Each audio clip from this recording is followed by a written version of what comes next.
Good morning प्यारे बच्चों। जैसा कि कल 10th क्लास का रिजल्ट आया है आपका, तो सभी बच्चों को रिजल्ट की बधाइयाँ। अब इसमें कुछ ऐसा भी होगा कि जिन बच्चों के रिजल्ट अच्छा हैं तो वो इस समय काफ़ी खुश होंगे, लेकिन कुछ बच्चे ऐसे भी होंगे जिनका रिजल्ट उनके अनुकूल नहीं आया है। तो बच्चों स्पेशली मैं उनसे कहना चाहूँगा जिनका रिजल्ट उनको लगता है कि उनके लिए कुछ अनुकूल नहीं है, कुछ डाउन रहा हो। तो बच्चों ये जो समय है, ये जो रिजल्ट है, इसको आप ये मत समझिए कि ये लास्ट है। ये तो पड़ाव होते हैं जो बीच बीच में आपको सजग करते रहते हैं कि अब आपको अपनी पढ़ाई के प्रति जागरूक होना है। और अगर जिनका रिजल्ट 10th में अच्छा नहीं भी रहा है तो वो भी मेहनत करके उस कमी को दूर करें, क्योंकि ये जो असफलताएं हैं ये हमें सफलता की ओर ज़्यादा तीव्र गति से प्रेरित कर देती हैं। तो वो मेहनत करें, वो इस बात को साबित करके दिखाएं कि नहीं, हम भी इससे अच्छा कर सकते हैं। और जिनका रिजल्ट ऑलमोस्ट अच्छा आया है तो वो इस स्थिति को बरकरार रखने की कोशिश करें और आगे की जो प्लानिंग है अपनी उसको सुचारू रूप से जारी रखें। जैसा कि अब स्कोप जो है फिलहाल चारों तरफ बायोलॉजी का स्कोप ज़्यादा है, मेडिकल फील्ड है, एग्रीकल्चर फील्ड है, पूरा फील्ड जो है एनवायरमेंटल फील्ड है, फॉरेस्ट फील्ड है, फूड इंडस्ट्रीज़ हैं, वो सब आपको आपके सुअवसर प्रदान कर रही हैं आपके लिए। तो बायोलॉजी 11th क्लास फाउंडेशन में हम बायोलॉजी के जो बेसिक पढ़ रहे हैं। तो पुराने जो बच्चे जुड़े हुए हैं उनके साथ साथ कुछ जो नए बच्चे आकर जुड़ना चाहें तो उनको अपन बायोलॉजी के जो बेसिक छूट गए हैं उनको अपन दोबारा रिपीट कर देंगे। लेकिन फ़िलहाल आपसे फिर दोबारा मैं ये कहना चाहता हूँ कि जब आपने ठान लिया ना कि हमें अब कुछ करना है, आप कर जाओगे। क्योंकि ऐसे बहुत से एग्जाम्पल हैं, उन एग्जाम्पल को अपन यहाँ डिस्कस नहीं करेंगे जिन्होंने असफल होने के बाद भी बहुत कुछ किया और सफल जो हुए हैं वो भी उसको बरकरार रखने के लिए अपनी स्टडी को जारी रखें। और आज हम, जैसा कि हमने पढ़ा था इससे पहले वीडियो में, कि जीव जो है उसके अध्ययन को अपन जीव विज्ञान कहते हैं। और जीव के शरीर की सबसे छोटी संरचनात्मक और क्रियात्मक इकाई होती है कोशिका। और कोशिका को दो भागों में हमने बांटा है उत्पत्ति के आधार पर। कौन कौन से दो भाग बनाए थे हमने एक लिखा था प्रोकैरियोटिक कोशिका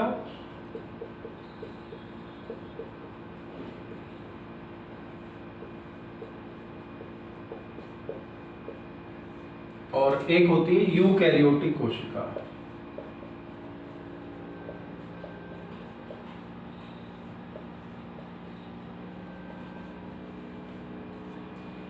तो इन दोनों कोशिकाओं में अगर हम अंतर करेंगे तो एक तरह से इनकी विशेषताएं भी हो जाएंगी कि इनके अंदर क्या क्या विशेषताएं होती हैं, किस आधार पर अंतर करने वाले हैं, वो हम लक्षण लिखेंगे।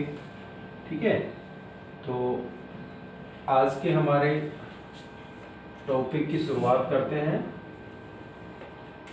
जिसमें हमने देखा कि कोशिकाएं दो प्रकार की होती है, प्रोकैरियोटिक कोशिका और यूकैरियोटिक कोशिका। और इन्हीं के आधार पर जीव हो जाते हैं। जिन जीवों में प्रोकैरियोटिक कोशिका पाई जाती है वो प्रोकैरियोट्स कहलाते हैं, जिनमें यूकैरियोटिक कोशिका पाई जाती है वो यूकैरियोट्स कहलाते हैं। हमारे अंदर यूकैरियोटिक कोशिका है, इसलिए हम मनुष्य जो है यूकैरियोटिक जीव है, और जो जीवाणु है उसके अंदर प्रोकैरियोटिक कोशिका होती है, इसलिए वो प्रोकैरियोटिक जीव है। अच्छा, ये दोनों है क्या, इसको अपन एक एग्जाम्पल से समझते हैं। जैसे मान लीजिए एक कीपैड वाला फ़ोन है, ठीक है, और एक जो है स्मार्टफोन है। तो कीपैड वाले फ़ोन में और स्मार्टफोन में क्या अंतर है बताने की ज़रूरत नहीं है, आपको पता है।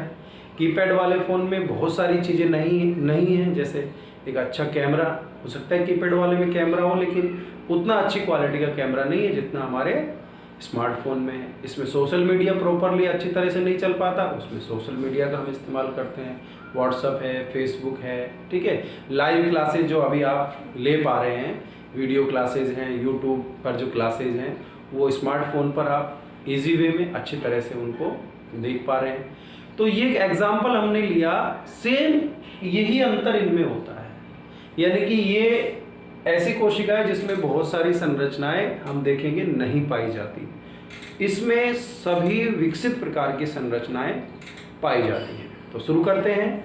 सबसे पहले जो इनका मुख्य अंतर है वो है केंद्रक के आधार पर, यानी जो अंतर किया गया है वो किया गया है केंद्रक के आधार पर।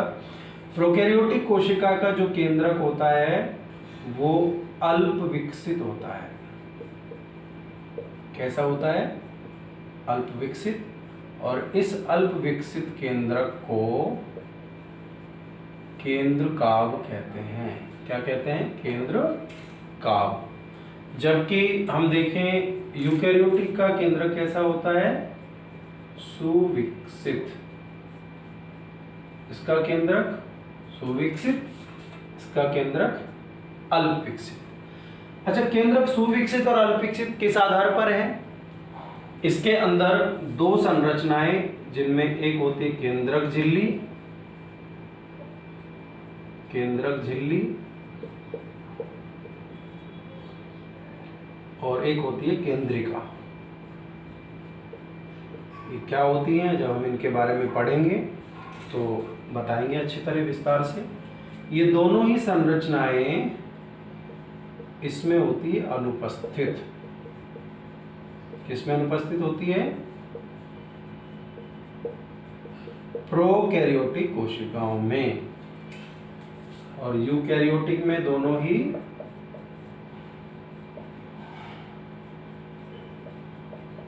उपस्थित, यानी दोनों ही संरचनाएं पाई जाती हैं। ठीक है, तो ये हो गया इसमें मुख्य अंतर। दूसरा, जब अपन केंद्रक में ही आ चुके हैं तो केंद्रक में हम क्या देखते हैं? केंद्रक में होते हैं गुणसूत्र। कौन होते हैं? गुणसूत्र होते हैं। ठीक है, और इसी तरह से केंद्रक गुणसूत्र हो गए। गुणसूत्र जो है वो किससे बने होते हैं? डीएनए से। डीएनए के साथ एक संरचना और होती है जिसको बोलते हैं हिस्टोन प्रोटीन। Histone protein. तो ये सारी संरचनाएं केंद्रक के अंदर ही हैं। गुणसूत्र जो है प्रोकैरियोटिक में प्राय एक गुणसूत्र होता है, जबकि यूकैरियोटिक में एक से अधिक गुणसूत्र पाए जाते हैं। डीएनए जो है प्रोकैरियोटिक का वो वृत्ताकार होता है, इस तरह से गोल, जबकि यूकैरियोटिक का केंद्रक जो है, सॉरी डीएनए जो है वो रेखीय होता है, इस तरह से एक लाइन के रूप में। हिस्टोन प्रोटीन जो डीएनए से जुड़ी होती है वो यहाँ पर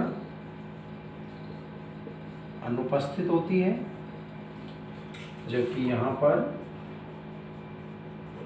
उपस्थित होती है। यानी कि प्रोकैरियोटिक में हिस्टोन प्रोटीन अनुपस्थित होती है, यूकैरियोटिक में हिस्टोन प्रोटीन उपस्थित होती है। और आगे देखें तो कोशिका के चारों तरफ पाई जाती है कोशिका भित्ति। कोशिका भित्ति। तो ये कोशिका भित्ति जो है ये प्रोकैरियोटिक में बनी होती है म्यूरिन नामक पदार्थ से। किससे बनी होती है? म्यूरिन से।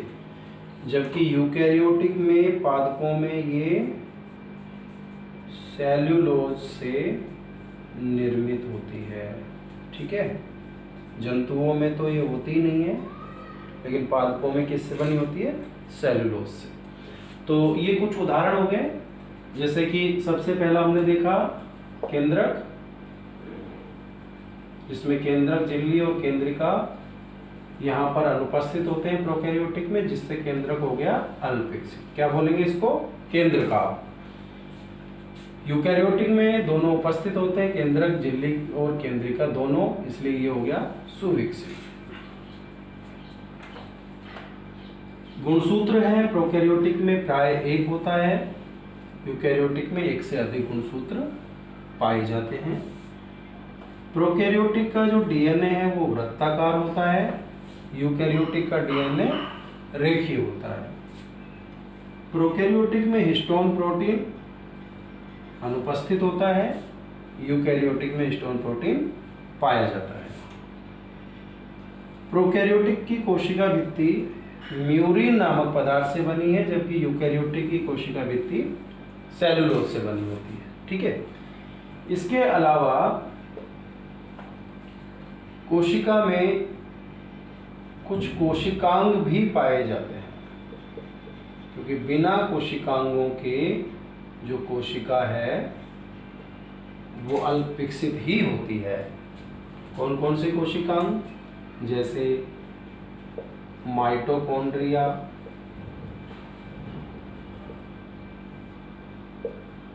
गोल्जी काय, अंतःप्रद्रवी जालिका,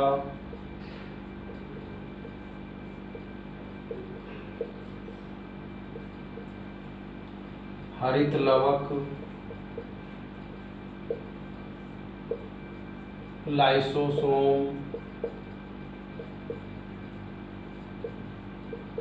आदि। ये सारे के सारे कोशिकांग प्रोकैरियोटिक कोशिका में अनुपस्थित होते हैं। क्या होते हैं? एब्सेंट। और यूकैरियोटिक में ये सारे के सारे उपस्थित होते हैं, जो कि इसको ज़्यादा एडवांस बनाते हैं। ठीक है। तो अगर हम देखें कि इसमें एक संरचना और होती है राइबोसोम।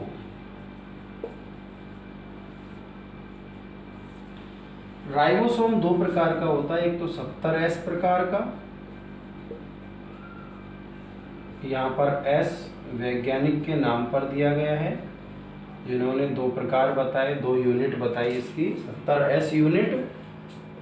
और इसके अंदर 70S तो मिलती है, दूसरी यूनिट भी मिलती है जिसको 80S बोलते हैं।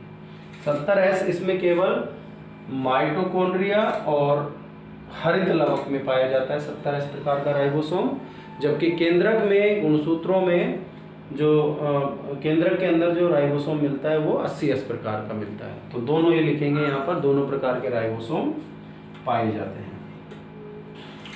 इसके बाद हम देखें कि जो प्रोकैरियोटिक है इसके अंदर प्रकाश संश्लेषण की जो क्रिया है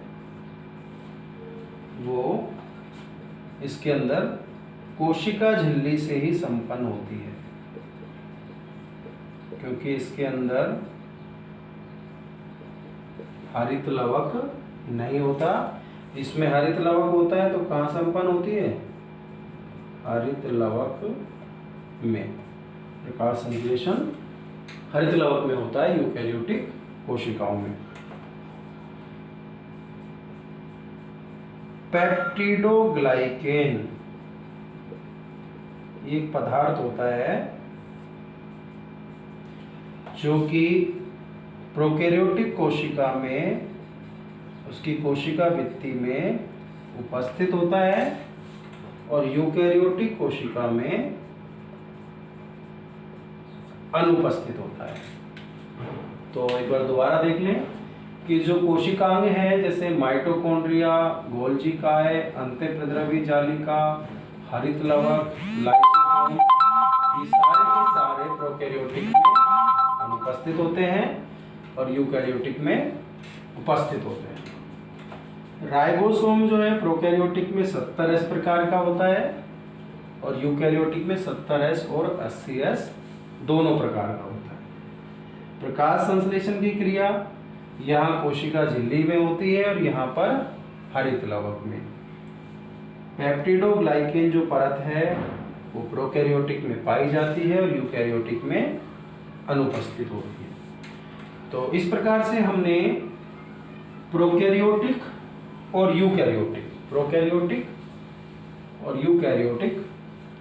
दोनों में अंतर पढ़े। इन अंतरों से इनकी विशेषताएं भी आ गई कि प्रोकैरियोटिक के अंदर कौन कौन सी विशेषताएं होती है और यूकैरियोटिक के अंदर कौन कौन सी विशेषताएं होती है। तो इस तरह से ये अंतर हमने पढ़े। आगे हम इनकी संरचना पढ़ेंगे, कोशिका किस प्रकार से होती है। तो तब तक के लिए आपका एक बार दोबारा से स्वागत करते हुए आपको एक सजेशन दिया जाता है कि घर में ही सुरक्षित रहते हुए अपनी पढ़ाई को जारी रखिए। Be safe, stay home.